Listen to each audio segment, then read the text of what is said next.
এই যে আপনারা অভিযোগ করেন না যে নিজের টাকাতে মিটার কিনে নিয়ে এসে আমরা কেন মিটার ভাড়া দেব, এই ডিমান্ড চার্জটা আবার কিসের? একটা নিউজে দেখলাম পল্লী বিদ্যুৎ জানিয়েছে এই যে ডিমান্ড চার্জ এবং মিটার ভাড়া তারা কেন নেয়, পরবর্তীতে যখন আপনাদের মিটার নষ্ট হয়ে যায় তখন নাকি তারা বিনামূল্যে সেটা সার্ভিস করে দেয় বা পাল্টিয়ে দেয়।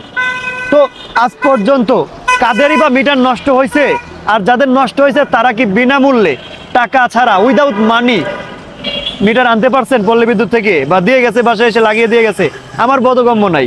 কারণ আমার বয়স 26 বছর, আমার জ্ঞান বুদ্ধি হয়েছে তার 10 বছর পর থেকে, তাহলে 16-17 বছর যাবত দেখছি আমাদের বাসার মিটার এখন পর্যন্ত নষ্ট হয়নি, মানে পাল্টানোর প্রয়োজন হয়নি।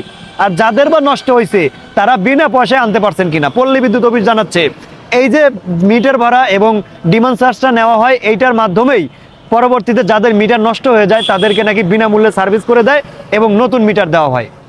তো এ পর্যন্ত কারাই বা বিনামূল্যে আনতে পারছেন আর কাদেরই বা মিটার নষ্ট হয়েছে একটু কমেন্ট বক্সে জানেন তো।